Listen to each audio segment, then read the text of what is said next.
Muito bem, meus craques de todo o Brasil, voltamos com o encontro de craques. Ai, que gostoso ir lá no lounge. É uma delícia realmente poder celebrar com tanta gente querida, tantos amigos aí dos patrocinadores, enfim, que saem dos seus trabalhos e vêm aqui para o nosso Street Studio para fazer a sua celebração das terças-feiras. Ô Fernandinho Fernandes, você já jogou golfe na sua vida, não? Não, mas gostaria. Já acompanhei, olha que coisa, na época eu trabalhava em rádio com Osmar Santos, eu cobri um torneio de golfe na rádio. Confesso que pra mim foi diferente, foi legal. Ó, foi um desastre, então. Era difícil você tentar mostrar a beleza do golfe com aquele espaço aberto, aquela confraternização, que é o mais legal quando acaba o negócio, vai todo mundo pro boteco.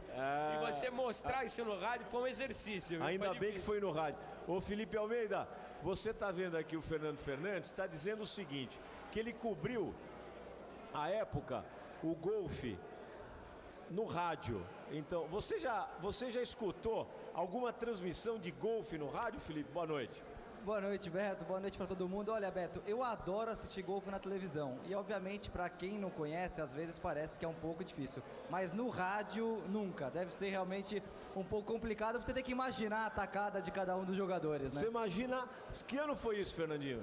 89. Quer dizer, naquela época, o pai da matéria e o Fernando Fernandes já faziam mágica, viu, presidente? Então, ele não entende nada de golfe, ele transmitiu um jogo de golfe, mas falou que o gostoso foi dar tacada no boteco. Vai, Filipinho, vamos com você, com os craques. Narra aí, Felipe, narra aí uma tacada, Felipe. Valeu, Beto, valeu, maravilha. Bom, Beto, hoje vamos trazer notícias do PGA Tour, que é o principal circuito que acontece lá nos Estados Unidos, e essa semana foi jogado na Disney. Torneio maravilhoso, grande vitória de Luke Donald. Hoje também vamos trazer um jogador latino, um jogador espanhol, Sérgio Garcia, para que vocês possam conhecer um pouco mais sobre esse craque espanhol. E hoje tem um bate-papo muito legal, que está aqui do meu lado, Enio Ribeiro, que é sócio da empresa Brasil 1. A gente vai falar um pouco mais, começou na vela lá atrás, agora está dando um apoio grande ao golfe. Enio, bem-vindo aqui ao Craques do Golfe, você que é empresário, executivo e apaixonado pelo esporte. Obrigado, Felipe. Eu quero dizer que eu já ouvi golfe no rádio. É uma coisa incrível, mas funciona. Lá na Inglaterra, no British Open desse ano. Já viu? Deve ser uma loucura, né? É uma loucura. Bom, para os escoceses e ingleses, eles estão acostumados. Bom, para começar, vamos dar uma olhadinha nas notícias dessa semana. A notícia maravilhosa de Luke Donald lá na Disney. Para quem... Pelo Mickey Mouse, a gente está vendo um torneio realmente impecável, uma grande vitória do Luke Donald. O Webb Simpson, que começou com tudo, está também brigando pelo número 1, né, da liderança, Enio, você que conhece. E outro jogador, jovem revelação, Kevin Chappell, está jogando um baita golfe, brigou pela liderança e acabou terminando um pouco atrás. No final ele se atrapalhou um pouco. Agora outros grandes jogadores que jogaram muito golfe junto com o Luke Donald, que realmente ele vai conseguir um feito que nem Tiger Woods conseguiu, né? Que é unir o título da Europa com o dos Estados Unidos. Os Estados Unidos ele já conseguiu, começou esse torneio no último dia no 14º lugar e acabou sendo uma vitória realmente impressionante. Outros que também jogaram bem foram o Justin Leonard, que já ganhou vários majors. Aí vocês estão vendo quando começaram as embocadas de Luke Donald, um craque. E depois no buraco seguinte, Luke Donald, que fez 6 birdies seguidos na segunda volta, que é muita coisa, né? Não é fácil fazer 6 birdies, essa daí vibrando muito, porque ele viu que realmente era o caminho para a vitória. E para quem nunca viu um canhoto jogando golfe, tá aí Nico Hearn, que também brigou muito por esse título. No final ele não conseguiu, teve ótimas embocadas como essa, mas no final ele acabou cedendo. E o coreano, realmente uma quantidade de jogadores coreanos muito grande, cada vez mais no PGA Tour. E o Kang jogou muito bem, vibrou muito, que esse torneio garantiu a continuidade dele no PGA Tour. E aí a vitória de Luke Donald, né, Enio? Ganhando tudo, embocando com facilidade, um grande jogador, né? Não, e nada mais sintomático do que no torneio da Disney ganhar o Donald, né?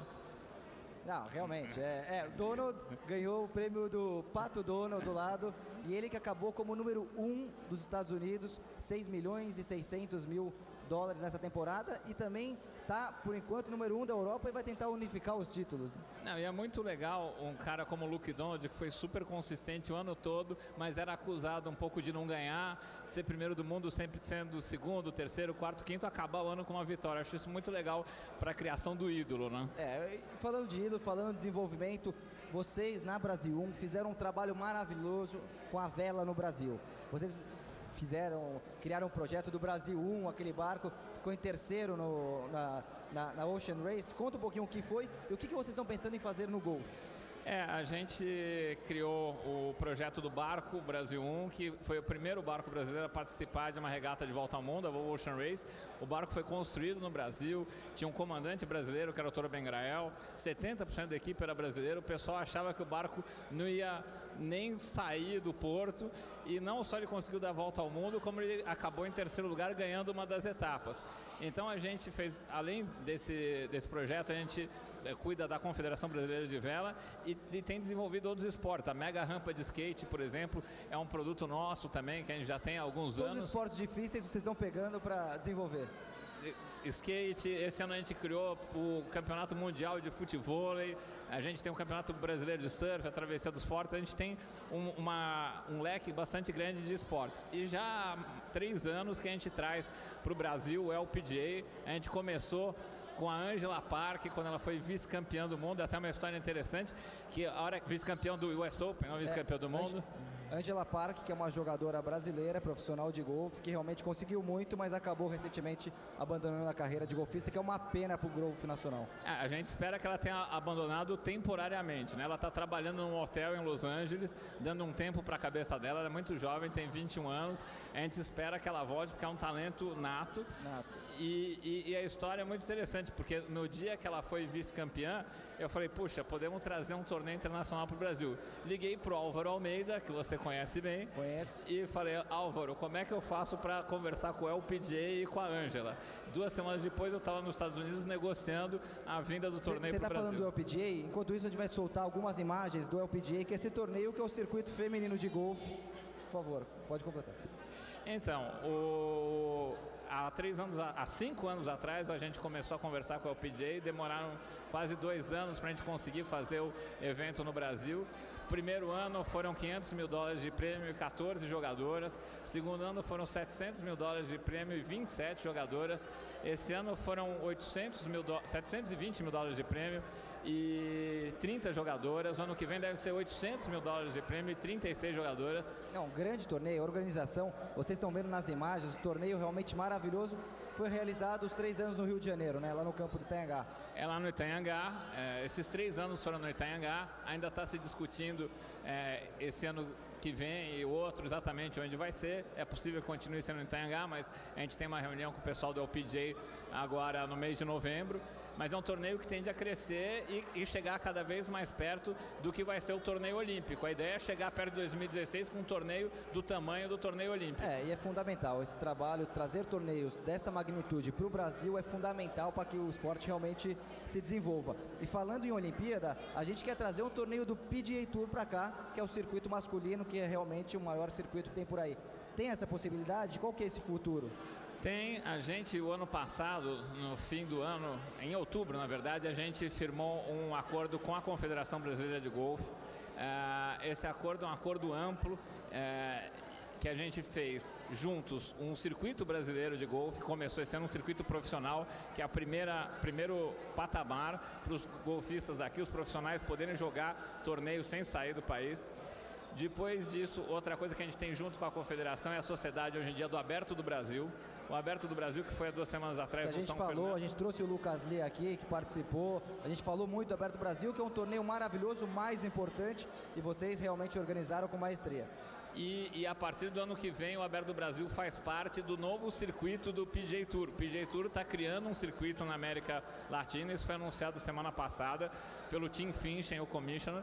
Eu estou indo junto com o Rashid Orra, o presidente da CBG, na semana que vem para Miami, para uma reunião de todos os torneios que vão participar desse novo tour da América Latina. Então esse fica sendo um segundo nível. O primeiro nível é o CBG Pro Tour. Brasil. O segundo nível é esse Tour latino-americano, que é um tour que vai dar pontos para o ranking. Os melhores desse Tour latino-americano do PGA Tour entram no Nationwide. O Nationwide, que é o segundo circuito mais importante depois do PGA Tour dos Estados Unidos. E aí os melhores no Nationwide entram no PGA Tour, ou seja, você vai ter um caminho ascendente para o PGA Tour.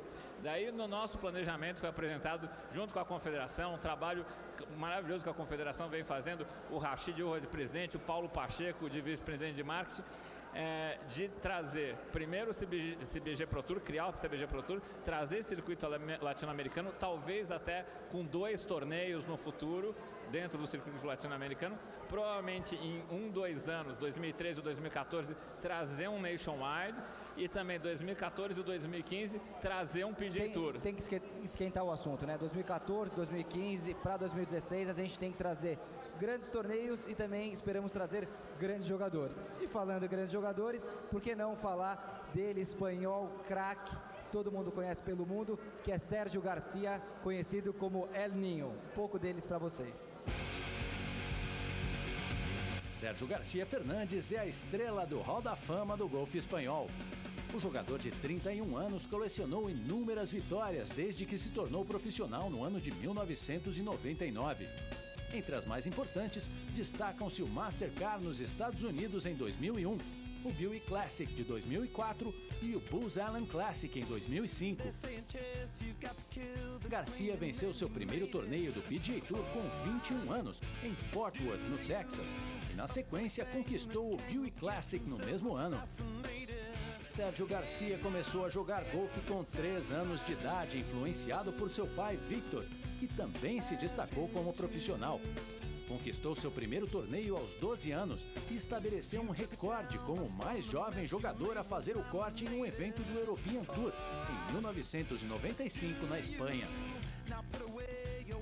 Garcia passou grande parte de sua carreira no top 10 do golfe mundial, mais de 300 semanas. O espanhol chegou ao topo da carreira ao vencer o HSBC Championship em novembro de 2008. Na última semana, Sérgio Garcia venceu o Masters de Castelló, no Clube de Campo Mediterrâneo, e com o apoio da torcida espanhola, voltou ao topo do ranking. Grande craque, Sérgio Garcia, que acabou de vencer na Europa essa semana. Já fazia um tempo que o Sérgio Garcia não vencia. E eu lembro quando o Sérgio Garcia virou profissional e quis competir com o Tiger, ele falou: eu vou unir os 2 títulos da Europa com os Estados Unidos. E ninguém fez isso jamais. E agora, Luke Donald, que a gente acabou de mostrar para vocês, tem grande chance de fazer isso. Agora, voltando para a parte do desenvolvimento do esporte aqui no Brasil, Enio, vocês estão fazendo muitos torneios justamente para fomentar e desenvolver o esporte. Agora, o que mais, além dos torneios, que realmente são fundamentais, o que mais fazer para desenvolver o esporte? A gente acha que para desenvolver qualquer esporte, e o golfe não é exceção, são importantes alguns fatores básicos. Os grandes torneios são o topo da pirâmide. É no grande torneio que você tem os grandes jogadores dão visibilidade para patrocinadores e estimulam a juventude a vendo os grandes jogadores, como a gente teve esse ano, por exemplo, a número 2, a número 3 do mundo, Suzanne Peterson e Chris Chiqueiro, jogando aqui. Mas isso só não é suficiente. É preciso você ter acessibilidade.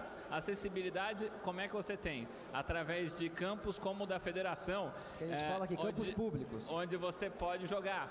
Que ainda é um campo de bate-bola, 9 buracos par 3, mas agora com a Olimpíada vai ter o campo público da Olimpíada, o campo público lá no Rio de Janeiro, que deve ser feito a partir desse mês que vem, a concorrência de arquitetos, etc. Fundamental para desenvolver o golfe. Hoje em dia tem uma iniciativa da Federação Paulista também de pegar um campo aqui em São Paulo para administrar e ser um campo público. Então, essa parte de campo público é fundamental para a acessibilidade. Depois tem uma coisa muito importante que é o fomento de novos talentos. A base, né? A base. Então, hoje em dia, você já tem em algumas federações, como a Federação Paulista, um circuito juvenil. Você tem um torneio, um circuito nacional juvenil, que é da CBG, que inclusive faz parte de um pacote de patrocínio que o HSBC está fazendo para a confederação. Essa parte do juvenil é uma parte importante. Fundamental para o esporte crescer e desenvolver. Então, se você tem acessibilidade, você tem fomento a novos talentos e você tem os grandes eventos, e você tem isso consistentemente, você não tem 1 ano, 2 anos, você tem isso 2, 3, 4, 5 anos, a tendência é que em algum momento desse tripé saia um desenvolvimento do esporte, saia um ídolo. O ídolo é daí o que faz você multiplicar isso várias vezes.